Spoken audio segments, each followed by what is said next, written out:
ውድ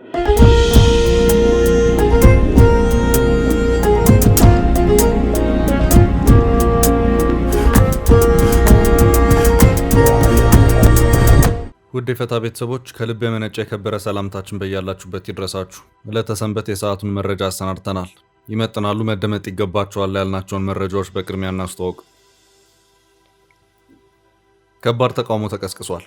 ተቃውሟቸውን በግልጽ ያሰሙት ሀገራት 21 ደርሰዋል። ከቻይና እስከ ሳውዲና ኢራን፣ ከአውሮፓ ህብረት እስከ አፍሪካ ህብረት ድረስ ተከታታይነት ያላቸው የተቃውሞ መግለጫዎች ወጥተዋል።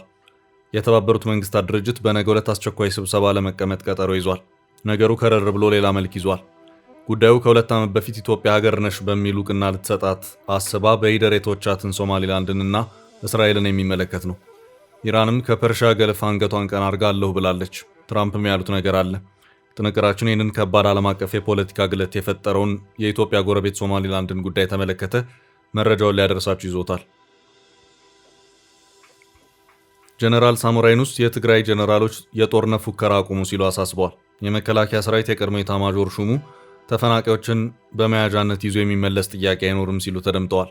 ይሰሙታል። እስራኤል ለሶማሊላንድ እውቅና ለመስጠት ኢትዮጵያ በቀጣይ ልትወስዳቸው ስለምትችላቸው አማራጮች ያመለከተ አንድ ዘገባ ወጥቷል።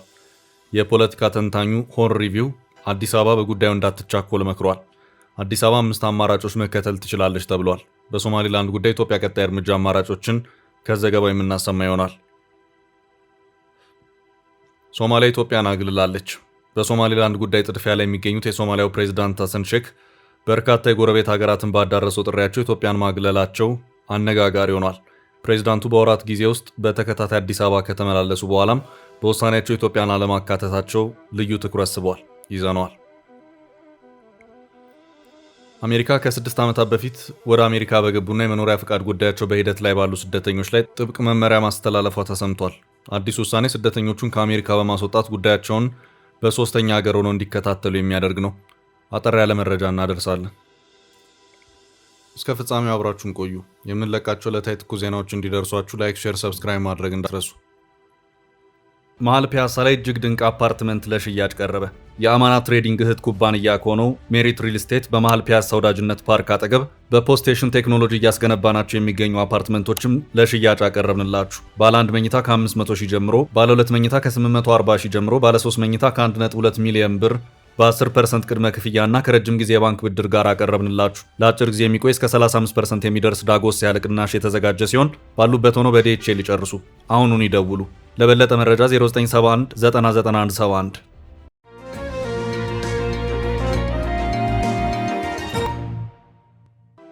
ከባድ ተቃውሞ ተቀሰቀሰ። አስቸኳይ ስብሰባ ተጠራ። እስራኤል ለተገንጣዩ ሶማሊላንድ ከዛሬ ጀምሮ በሀገርነት አውቅሻለሁ በማለት ሀገራዊ እውቅናን መስጠቷ ከባድ ዓለም አቀፍ ተቃውሞ ቀስቅሶባታል። ከሀገራት እስከ ቀጠናዊና አህጉራዊ ተቋማት ድረስ የእስራኤልን ድርጊት አከታትለው በማውገዝ ተቃውሟቸውን እያሰሙ ይገኛሉ። የተባበሩት መንግስታት የጸጥታው ምክር ቤት በዚህ ጉዳይ በነገው ዕለት አስቸኳይ ስብሰባ የጠራ መሆኑ ታውቋል። የአፍሪካ ህብረት፣ የአውሮፓ ህብረት፣ ኦርጋናይዜሽን ኦፍ ኢስላሚክ ኮኦፕሬሽን በሚል የሚታወቀው ዓለም አቀፉ የእስላማዊ ትብብር ተቋም እንደዚሁም የምስራቅ አፍሪካ በይነ መንግስታት ኢጋድ ጭምር የእስራኤል አካሄድ የሶማሊያን የግዛት አንድነትና ሉዓላዊነት የሚጥስ ተግባር ነው በማለት አውግዘውታል።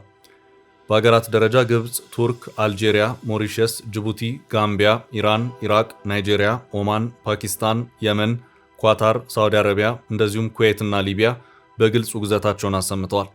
የእስራኤል ቀንደኛ ባላንጣ የሆነችው ኢራንም በውጭ ጉዳይ ሚኒስትሯ ኢስማኤል ባጊ በኩል እስራኤልን በማውገዝ መግለጫ አውጥታለች። በሐሰን ሼክ መሐመድ የሚመራ የሶማሊያ መንግስት የእስራኤልን የሶማሌላንድ እውቅና ተከትሎ ጠንከር ያለ ተቃውሞውን ከማሰማት ባለፈ ሰፊ በሆነ የዲፕሎማሲ ስራም የተጠመደበት ሁኔታ እየታየ ነው።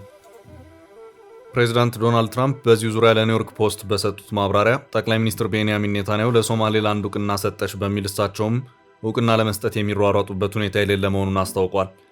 ነገሩን በሚገባ እንመክርበታለን፣ በጥልቀትም እንመለከተዋለን። ከዚያም ያው እንደተለመደው የማይዳግም ውጤታማ ውሳኔ እንወስናለን ሲሉም ትራምፕ ተናግረዋል። እንደ አናዶሉ ዘገባ ከሆነ እስራኤል ለሶማሌላንድ እውቅና በመስጠቷ እስካሁን ባለው ሁኔታ በግልጽ ተቃውሟቸውን ያሰሙት ሀገራት 21 ደርሰዋል።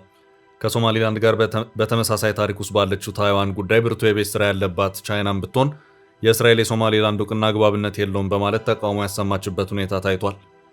በሶማሊያ የቻይና ኤምባሲ በማህበራዊ ሚዲያው ባወጣው መግለጫ የሁለቱ ሀገራት የውጭ ጉዳይ ሚኒስትሮች በስልክ ውይይት እንዳደረጉ ጠቅሶ ለሶማሊያ ያለውን ድጋፍ ገልጿል። ቻይና የሶማሊያን ሉዓላዊነት፣ ብሔራዊ አንድነትና የግዛት ወሰን ትደግፋለች ሲልም የኤምባሲው መግለጫ አትቷል። እስራኤል በነገው ዕለት የሚካሄደውን የጸጥታው ምክር ቤትን አስቸኳይ ስብሰባ በተመለከተ በተባበሩት መንግስታት ድርጅት የእስራኤል ቋሚ መልእክተኛ አምባሳደር ዳኒ ዳኖን ብርቱ የሆነ ማብራሪያና የሀገራቸውን አቋም አጥብቆ መከላከል ይጠበቅባቸዋል። በቅድመ አስቸኳይ ስብሰባው ላይ ሀሳባቸውን በኤክስ ገጻቸው ላይ ያሰፈሩት አምባሳደር ዳኒ ዳኖን እስራኤል ከፖለቲካዊ ውይይቶች አታፈገፍግም ሲሉም ተናግረዋል።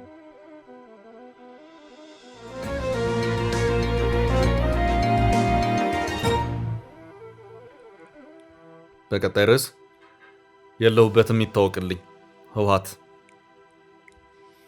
ህወሓት መንግስት ዜጎች በማህበራዊ መገናኛ ዘዴዎች በረሃብ የተጠቁ የትግራይ ተፈናቃዮችን ህይወት ለመታደግ ያቀረቡትን ጥሪ ችላ በማለት ስትራቴጂካዊ በሆነ መንገድ የህዝብ እልቂትን ለማስቀጠል እየሰራ ይገኛል በማለት በፌዴራሉ መንግስት ላይ ክሱን አሰምቷል። በእርዳታ ማሰባሰቡ ሂደት ህወሓት እርዳታውን ላልተገባ ተግባር እያዋለ ይገኛል የሚባለውም ፈጽሞ ሐሰት ነው። በእርዳታ ማከፋፈሉ ሂደት የለውበትም፣ እኔም ብቻ ሳይሆን ጊዜያዊ አስተዳደሩ ጭምር የለበትም። የእርዳታ አቅርቦት የሚከወነው በረድኤት ድርጅቶች ብቻ እንደሆነ ይታወቅልኝ በማለትም ህወሓት ምዝበራ በሚባለው ውስጥ እጄ እንደሌለበት ይታወቅልኝ ሲልም በትናንትናው ዕለት በወጣው ሳምንታዊ መግለጫ አስታውቋል። በትግራይ ተፈናቃዮች መጠለያዎች ረሃብ መከሰቱን መንግስት ክደዋል ያለው ህወሓት መንግስት በቂ የምግብ አቅርቦት ለተፈናቃዮች እንደተላከና ችግሩ አስተዳደራዊ ብቻ እንደሆነ በማስመሰል ዓለም አቀፉን ህብረተሰብ ለማታለል ሞክሯል በማለት በዚሁ ትላንት ባሰራጨው ወቅታዊ መግለጫው ጠበቅ አድርጎ ወቀሳውን አሰምቷል። ህወሓት በዚህ መልእክቱ ጊዜያዊ አስተዳደሩም ሆነ ህወሓት ሰብአዊ እርዳታን እንደማይቆጣጠሩ በግልጽ ይታወቃል ብለዋል። አያይዞም የፕሪቶሪያዊ ግጭት ማቆም ስምምነት የተፈረመው የትግራይን ህዝብ ለማዳን እንጂ ሞት ገጽታን ለመለወጥ እንዳልሆነ ሊታወቅ ይገባል ሲል አስታውቋል። ለተፈናቃዮች የሚሰጠው የእርዳታ መጠን ከጊዜ ወደ ጊዜ እየቀነሰ ነው ያለው ህወሓት የሚሰጠውን እርዳታ ለተፈናቃዮች የሚያደርሱት ሶስተኛ ወገን የሆኑ በጎ አድራጎት ድርጅቶች እንጂ በእኔም ሆነ በጊዜያዊ አስተዳደሩ በኩል የሚያልፍ ምንም አይነት እርዳታ እንደሌለ ይታወቅልኝ ሲልም በዚሁ ባወጣው ሳምንታዊ መግለጫው አስታውቋል። ህወሓት ለሰራዊቱ ቀለብ በሚል ከተፈናቃዮች ገንዘብ ይሰበስባል የሚል ትችት ደጋግሞ ሲሰማበት ቆይቷል። በዚህ ጉዳይ በትላንቱ መግለጫ ያለው ምንም ነገር የለም። በሌላ አቅጣጫ በዚያው በትግራይ ህጻጽ የተፈናቃዮች መጠለያ ጣቢያ ተፈናቃዮች በምግብ እጥረት ከባድ ጉዳት እየደረሰባቸውና ለሞትም ጭምር ተዳርገዋል በሚል ሰሞኑን በተለያዩ ማህበራዊ ሚዲያዎች መረጃዎች መሰራጨታቸውን ተከትሎ የማህበራዊ ሚዲያ ይዘት ፈጣሪዎች ገንዘብ ማሰባሰብ መጀመራቸው የሚታወስ ነው። ሆኖም ጉዳዩ ከሚመለከተው አካል አካሄዱ ህግን የተከተለ አይደለም በማለት ማስጠንቀቂያ የተሰጠበት ሁኔታም ታይቷል። መግለጫውን የሰጠው የኢትዮጵያ አደጋ ስጋት አመራር ኮሚሽን ሲሆን አሁን ማህበራዊ ሚዲያን በመጠቀም እየታዩ ያሉት እርዳታ የማሰባሰብ ሂደቶች የሀገሪቱን ህግ ያልተከተሉ አግባብነት የሌላቸው ህገወጥ አካሄዶች ናቸው ሲልም ነበር ያስጠነቀቀው። በጉዳዩ ላይ ማብራሪያቸውን የሰጡት የኮሚሽኑ ኮሚሽነር ሽፈራው ተክለማርያም ሲሆኑ ከዚሁ ጋር በተያያዘ በያዝነው ሳምንት በሰጡት ጋዜጣዊ መግለጫ አዲስ በጸደቀው ስራ አመራር አዋጃችን ላይ ሰብአዊ ድጋፍ ፍላጎቶችን በማናር የሌሉ ፍላጎቶችን በመፍጠር እንደዚሁም ባልተገባና በተሳሳተ ሁኔታ እርዳታን የማሰባሰብ ስራን የሚያካሄድ ተቋም ግለሰብና አካል ካለ በህግ ይጠየቃል ሲሉ የሚያስጠነቅቁበት ሁኔታ ታይቷል። ኮሚሽነሩ በዚሁ ማብራሪያቸው አክሎም በእነዚህ ጉዳዮች ላይ የተሳተፉና የሚሳተፉ አካላት ከሚመለከተው የአደጋ ስጋት አመራር ኮሚሽን በኩል በሚደረገው ጥሪ የሚሳተፉ ከሆነ ለዚሁ ተግባር በተዘረጋው አሰራር መሰረት መሳተፍ ይችላሉ ያሉ ሲሆን በዚሁ መሰረት የአካውንት ስርዓቱ አለ፣ እንደዚሁም የተቸገሩትን የምንለይበት የራሱ ስርዓትም አለን ሲሉ ተናግረዋል። ይህንንም ተከትሎ በቲክቶከር አዶናይ በኩል የተሰበሰበው 16 ሚሊዮን ብር ለኢትዮጵያ አደጋ ስጋት አመራር ኮሚሽን የተሰጠ መሆኑን ቲክቶከሩ አመልክቷል። ይሁንና ህወሓት በዚሁ መግለጫው የፌዴራል መንግስቱን በጽኑ ያወገዘበት ሁኔታ ታይቷል። በጎ ፈቃደኞች ወጣቶችን በይፋ በማገድ አረመናዊ ጭካኔውን ፈጽሟል ሲልም ክሱን አሰምቷል።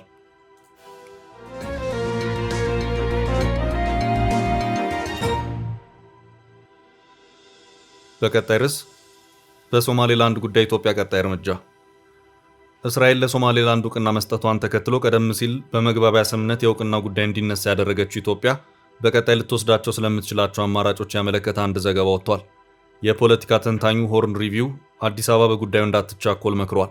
ተንታኙ የተባበሩት መንግስታት ድርጅት አባል የሆነችው እስራኤል ለሶማሌላንድ የሰጠችው እውቅና ተጨባጭ የፖለቲካ አካል የዴፋክቶ ፖለቲካል ኤንቲቲ ሆና ብቻ ትታይ የነበረችው ሶማሌላንድ ወደ ሀገርነት ያሻገራት መሆኑን ያብራራል።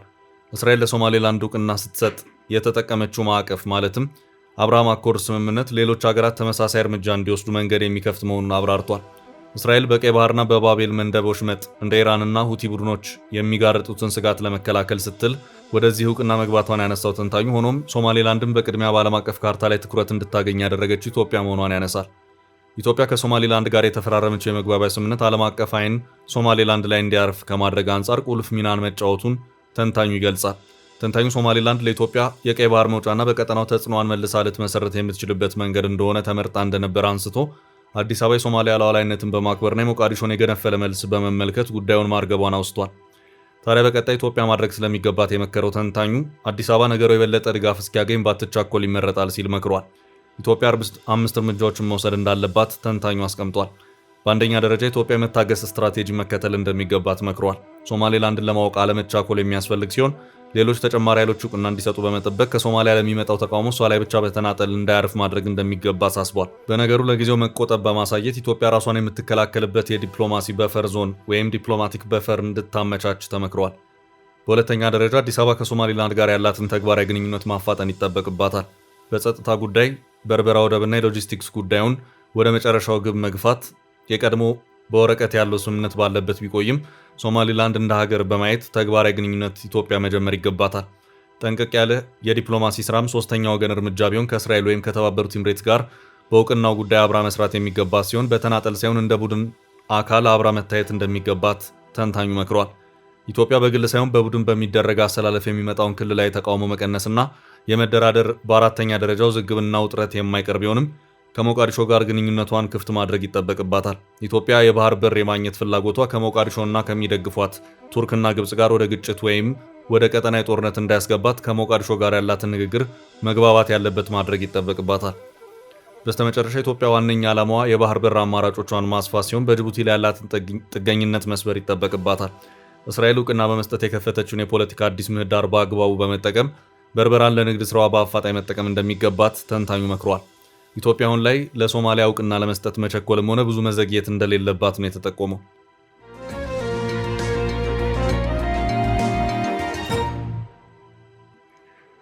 ወደ ቀጣይ መረጃ አለፍን።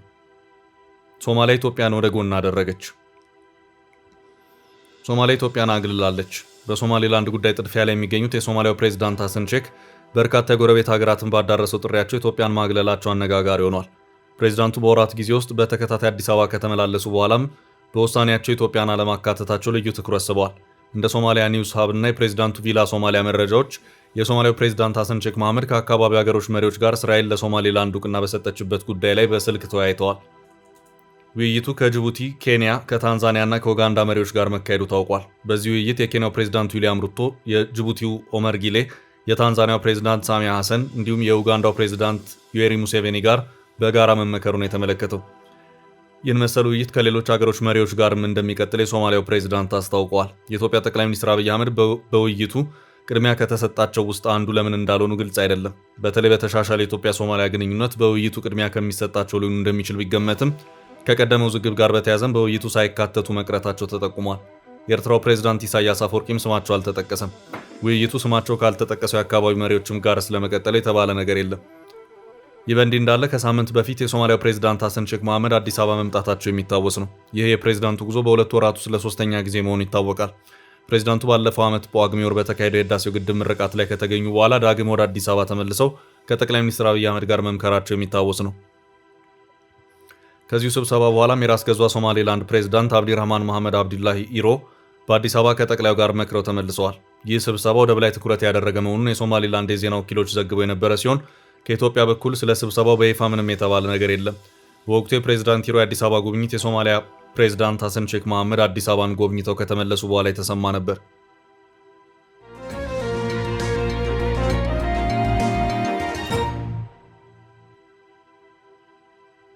ወደ ቀጣይ መረጃ አለፍን።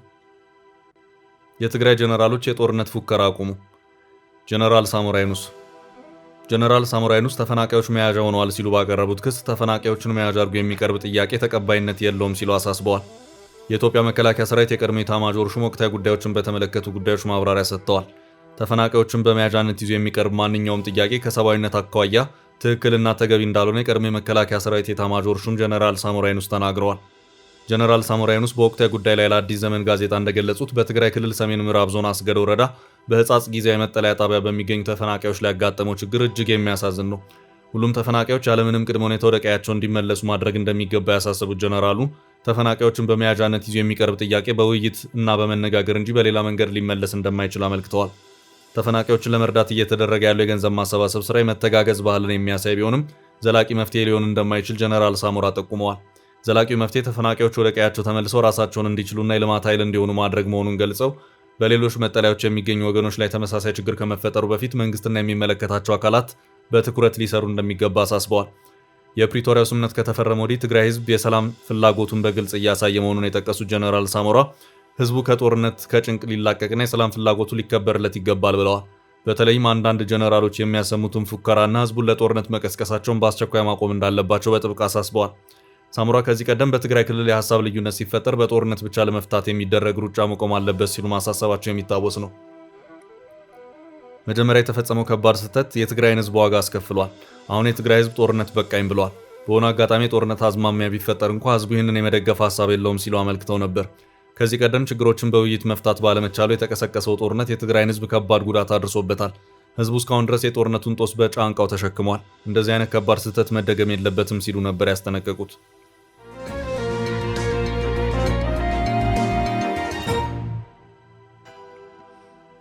በቀጣይ መረጃ ትራምፕ መኖሪያ ፍቃድ ላይ አዲስ ጥብቅ መመሪያ ሰጡ።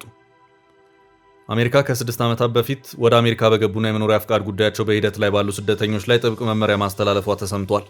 አዲስ ውሳኔ ስደተኞቹን ከአሜሪካ በማስወጣት ጉዳያቸውን በሶስተኛ ሀገር ሆነው እንዲከታተሉ የሚያደርግ ነው። በአሜሪካ የሚገኙ ኢትዮጵያውያን ስደተኞችን ጉዳይ በቅርበት የሚከታተሉት ጠበቃ ሙሉ ዓለም ጌታቸው በጉዳዩ ላይ በሰጡት ማብራሪያ ላይም ከ2019 ጀምሮ ወደ አሜሪካ ያለ ሰነድ የገቡ ሰዎች አሳይለማቸውን በፍርድ ቤት በማስቆም ከሶስተኛ ሀገር ሆነው እንዲከታተሉ የሚያደርግ መመሪያ የትራምፕ አስተዳደር እየተከተለ እንደሆነ ገልጸዋል።